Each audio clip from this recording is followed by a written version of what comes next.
ಕಾರ್ಯಕ್ರಮದಲ್ಲಿ ಭಾಗವಹಿಸಿ ಅಧ್ಯಕ್ಷತೆ ವಹಿಸಿರ್ತಕ್ಕಂಥ ಮಹಾಧರ್ಮಗುರುಗಳಾದಂಥ ಡಾಕ್ಟರ್ ಪೀಟರ್ ಮಚಾಡೋ ಅವರೇ,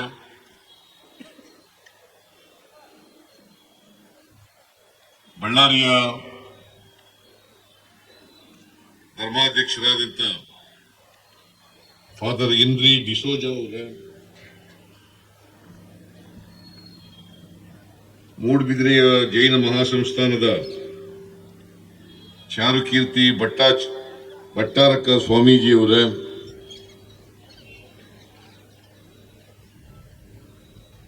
ಕರ್ನಾಟಕ ಜಮಾತೆ ಇ ಇಸ್ಲಾಂ ಅಧ್ಯಕ್ಷರಾದಂಥ ಡಾಕ್ಟರ್ ಬೆಳಗಾವಿ ಮೊಹಮ್ಮದ್ ಸಾದ್ ಅವರ, ಕೊಟ್ಟೂರು ಸಂಸ್ಥಾನ ಮಠದ ಕೊಟ್ಟೂರು ಬಸವಲಿಂಗ ಸ್ವಾಮೀಜಿಯವರ, ಕಲ್ಯಾಣ ಮಠ ಬಳ್ಳಾರಿ ಇದರ ಸ್ವಾಮೀಜಿಗಳಾದಂಥ ಕಲ್ಯಾಣ ಸ್ವಾಮೀಜಿಯವರ,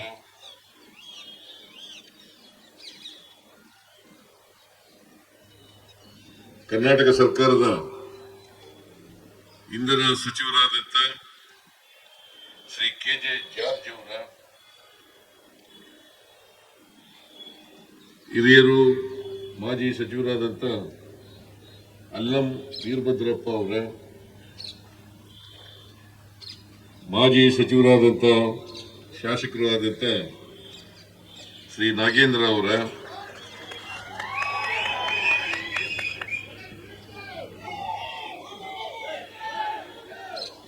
KKRDB ಅಧ್ಯಕ್ಷರು ಶಾಸಕರು ಆದಂಥ ಡಾಕ್ಟರ್ ಅಜಯ್ ಸಿಂಗ್ ಅವರ,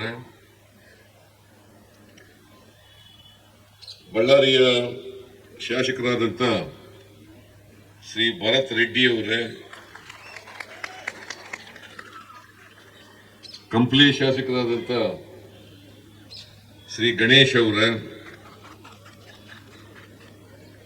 ಸಂಡೂರು ವಿಧಾನಸಭಾ ಕ್ಷೇತ್ರದ ನೂತನವಾಗಿ ಆಯ್ಕೆಯಾಗಿರ್ತಕ್ಕಂಥ ಶಾಸಕರಾದಂಥ ಶ್ರೀಮತಿ ಅನ್ನಪೂರ್ಣ ತುಕಾರಾಮ್ ಅವರ,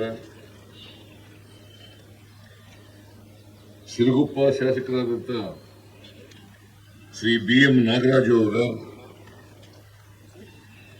ವೇದಿಕೆ ಮೇಲಿರ್ತಕ್ಕಂಥ ಎಲ್ಲ ಧರ್ಮಗುರುಗಳ ಇತರ ಎಲ್ಲ ಆಹ್ವಾನಿತ ಗಣ್ಯರೇ, ಇಲ್ಲಿ ಈ ಕಾರ್ಯಕ್ರಮದಲ್ಲಿ ಭಾಗವಹಿಸಿರ್ತಕ್ಕಂಥ ಆತ್ಮೀಯ ಸೋದರ ಸೋದರಿಯರೇ, ಮಾಧ್ಯಮದ ಗೆಳೆಯರೇ, ಇವತ್ತು ಬಳ್ಳಾರಿ ಧರ್ಮಕ್ಷೇತ್ರದ ಈ ಅಮೃತೋತ್ಸವ ಕಾರ್ಯಕ್ರಮದಲ್ಲಿ ಅತ್ಯಂತ ಸಂತೋಷದಿಂದ ಭಾಗಿಯಾಗಿದ್ದೇನೆ.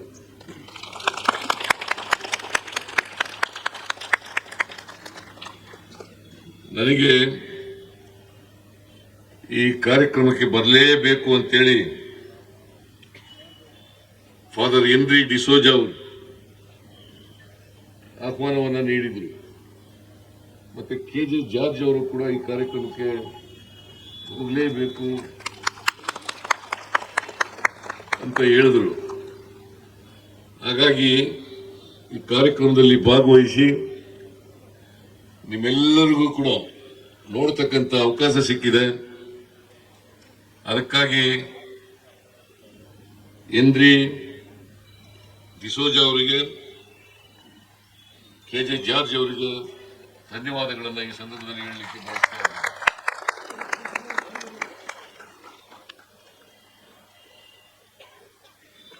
ಭಾರತ ದೇಶ ಬಹುತ್ವದ ದೇಶ. ಈ ದೇಶದಲ್ಲಿ ಎಲ್ಲ ಧರ್ಮದವರಿದ್ದಾರೆ, ಎಲ್ಲ ಜಾತಿಯವರಿದ್ದಾರೆ, ಎಲ್ಲ ಭಾಷೆಯವರಿದ್ದಾರೆ, ಎಲ್ಲ ಸಂಸ್ಕೃತಿಯವರು ಕೂಡ ಇದ್ದಾರೆ. ನಾವೆಲ್ಲ ಮೂಲತಃ ಮಾನವರು. ಅದಕ್ಕೆ ಸರ್ವಧರ್ಮ ಸಮನ್ವಯ ಈ ದೇಶದಲ್ಲಿ ಮಾತ್ರ ನೋಡ್ಲಿಕ್ಕೆ ಸಾಧ್ಯ ಆಗ್ತದೆ. ಇದು ನಮ್ಮ ಪರಂಪರೆ. ಈ ಪರಂಪರೆಯನ್ನ ಉಳಿಸ್ಕೊಂಡು ಬೆಳೆಸ್ಕೊಂಡು ಹೋಗ್ತಕ್ಕಂಥದ್ದೇ ನಮ್ಮೆಲ್ಲರ ಕರ್ತವ್ಯ ಅಂತಕ್ಕಂಥದ್ದನ್ನ ಈ ಸಂದರ್ಭದಲ್ಲಿ ಹೇಳಲಿಕ್ಕೆ ಬಯಸ್ತಾ ಇದ್ದೇನೆ. ಕುವೆಂಪು ಅವರು ಒಂದ್ ಕಡೆ ಹೇಳ್ತಾರೆ, ಏನಂತ ಹೇಳ್ತಾರೆ ಅಂತಂದ್ರೆ, ಹುಟ್ಟುವಾಗ ವಿಶ್ವಮಾನವನಾಗಿ ಹುಡ್ತೀವಿ, ಹುಟ್ಟುವಾಗ ವಿಶ್ವಮಾನವನಾಗಿ ಹುಡ್ತೀವಿ, ಬೆಳೀತಾ ಬೆಳೀತಾ ನಾವು ಅಲ್ಪಮಾನವರಾಗಿ ಹುಡ್ತೀವಿ. ಅದು ಆಗ್ಬಾರ್ದು. ಯಾಕಂತಂದ್ರೆ ನಾವು ವಿಶ್ವಮಾನವರಾಗಲಿಕ್ಕೆ ಪ್ರಯತ್ನ ಮಾಡಬೇಕೇ ಹೊರತು ಅಲ್ಪಮಾನವರಾಗ್ತಕ್ಕಂಥ ಕೆಲಸವನ್ನು ಮಾಡಬಾರದು. ನಾವು ಪರಸ್ಪರ ಪ್ರೀತಿಸಬೇಕು. ಯಾವ ಧರ್ಮನೂ ಕೂಡ ಬೋಧನೆ ಮಾಡ್ತಕ್ಕಂಥದ್ದು ದ್ವೇಷವನ್ನ ಬೋಧನೆ ಮಾಡಲ್ಲ. ಯಾವುದೇ ಧರ್ಮ ಆಗಿರಲಿ, ಹಿಂದೂ ಧರ್ಮ ಆಗಿರಲಿ, ಕ್ರೈಸ್ತ ಧರ್ಮ ಆಗಿರಲಿ, ಇಸ್ಲಾಂ ಧರ್ಮ ಆಗಿರಲಿ, ಬೌದ್ಧ ಧರ್ಮ ಆಗಿರಲಿ, ಜೈನ ಧರ್ಮ ಆಗಿರಲಿ, ಯಾವುದೇ ಧರ್ಮ, ಯಾವ ಧರ್ಮನೂ ಕೂಡ ನಾವೆಲ್ಲರೂ ಕೂಡ ಮನುಷ್ಯರಾಗಿರ್ಬೇಕು, ಪರಸ್ಪರ ಪ್ರೀತಿಯಿಂದ ಬದುಕಬೇಕು, ದ್ವೇಷಿಸಬಾರದು ಅಂತಕ್ಕಂಥದ್ದನ್ನ ಬೋಧನೆ ಮಾಡ್ತದೆ. ಅದಕ್ಕೆ ಬಸವಾದಿ ಶರಣರು ಬಹಳ ಧರ್ಮ ಅನ್ನೋದಕ್ಕೆ ಅರ್ಥನ ಬಹಳ ಸುಲಭವಾಗಿ ಹೇಳಿದ್ದಾರೆ. ದಯೆಯೇ ಧರ್ಮದ ಮೂಲವಯ್ಯ, ದಯೆ ಇಲ್ಲದ ಧರ್ಮ ಯಾವುದಯ್ಯ. ಧರ್ಮಕ್ಕೆ ಏನು ಬಹಳ ದೊಡ್ಡ ಅರ್ಥ ಹುಡ್ಕಕ್ ಹೋಗ್ಬಾರ್ದು.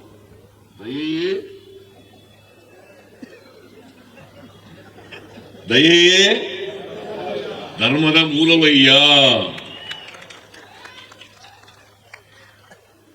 ಧರ್ಮ ದಯೆ ಇಲ್ಲದ ಧರ್ಮ ಯಾವುದಯ್ಯ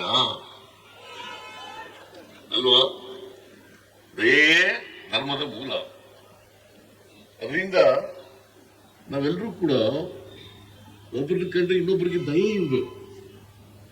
ಪ್ರತಿಯೊಬ್ಬರನ್ನು ದಯೆಯಿಂದ ನೋಡಬೇಕು, ಕರುಣೆಯಿಂದ ನೋಡಬೇಕು, ವಾತ್ಸಲ್ಯದಿಂದ ನೋಡಬೇಕು, ಪ್ರೀತಿಯಿಂದ ನೋಡಬೇಕು. ದ್ವೇಷ ಅಸೂಯೆ ನಮ್ಮ ಮಧ್ಯೆ ಇರಬಾರದು. ದ್ವೇಷ ಅಸೂಯೆ ಇದ್ರೆ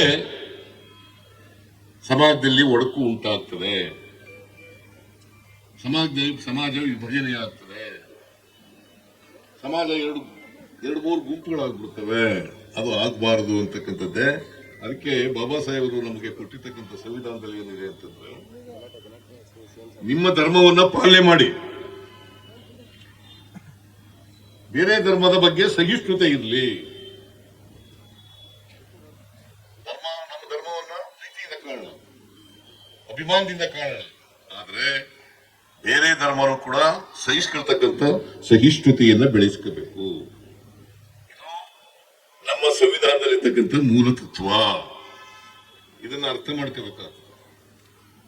ಸ್ವಧರ್ಮವನ್ನ ಪಾಲನೆ ಮಾಡಬೇಕು, ಅನ್ಯ ಧರ್ಮವನ್ನ ಸಹಿಸ್ಕೋಬೇಕು, ಸಹಿಷ್ಣುತೆ ಬೆಳೆಸ್ಕೋಬೇಕು. ಅದೇ ನಾವು ಸಂವಿಧಾನಕ್ಕೆ ಸಲ್ಲಿಸ್ತಕ್ಕಂಥ ಗೌರವ, ಬಾಬಾ ಸಾಹೇಬ್ ಅಂಬೇಡ್ಕರ್ ಅವರಿಗೆ ಸಲ್ಲಿಸ್ತಕ್ಕಂಥ ಗೌರವ, ವಿವೇಕಾನಂದರಿಗೆ ಸಲ್ಲಿಸ್ತಕ್ಕಂಥ ಗೌರವ. ಮತ್ತಷ್ಟು ಸುದ್ದಿಗಳಿಗಾಗಿ ನೋಡ್ತಾ ಇರಿ ಪಬ್ಲಿಕ್ ನ್ಯೂಸ್ 24x7. ಇದು ಸತ್ಯದ ಧ್ವನಿ.